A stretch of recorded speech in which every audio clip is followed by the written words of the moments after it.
სტულეს სამხედროებაზე, რომელიც შეერთებულ შტატებს ეკუთვნის და გრენლანდიაზეა განთავსებული, ამერიკის ყველაზე ჩრდილოეთით მდებარე სამხედრო სტრატეგიული ობიექტია. ცივი ომის პერიოდში ეს ბაზა შეთანხმების საფუძველზე აშენდა და ამ დრომდე ჩრდილოეთ პოლუსთან მსხვილი მოთამაშეების ძალთა გადანაწილებისა თუ თამაშის წესების განსაზღვრის ერთ-ერთი ქვაკუთხედია. გრენლანდია, ისევე როგორც ზოგადად ჩრდილოეთ ყინულოვანი ოკეანე, ბოლო წლებია განსაკუთრებული ინტერესის ობიექტია. პრეტენზიებიც დედამიწის ამ ნაწილში დომინირებაზე რუსეთს, კანადას, შეერთებულ შტატებს, დანიას, რომლის ავტონომიასაც წარმოადგენს გრენლანდია და ისლანდიას აქვს. თუმცა ბოლო 10 წელია ინტერესებს აქტიურად ავლენს პეკინი, რომელიც საკუთარ თავს ახლო არქტიკულ ქვეყანას უწოდებს.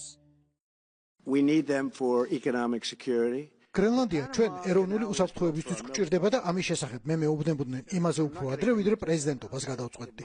იქ 45,000 ადამიანი ცხოვრობს და მათ არც კი იციან, აქვს თუ არა დანიას კანონიური უფლებები გრენლანდიაზე. თუ აქვს, მაშინ მან უარი უნდა თქვას მათზე, რადგან გრენლანდია ჩვენ გვჭირდება ეროვნული უსაფრთხოებისთვის. გვჭირდება თავისუფალი სამყაროს დასაცავად. ერთი ტრამპი ამ განცხადებას რომ აკეთებდა, მეორე ტრამპი ჯუნიორი გრენლანდიის დედაქალაქ ნიუკში ჩაფრინდა. ოფიციალური ვერსიით ტურისტულად, თუმცა ტრამპის წინასაარჩევნო სლოგანი ხელახლა გავხადოთ ამერიკა ისევ ძლიერი. უმცროსმა ტრამპმა აქ გრენლანდიას მოარგო და კუნძულის ხელახალი დიდების პირობა შეპარვითი ხუმრობით გააჟღერა. უმცროსი ტრამპის ვიზიტიდან მალევე დანიის პრემიერ-მინისტრს სამეფოს ოფიციალური პოზიციის გაჟღერება მოუხდა.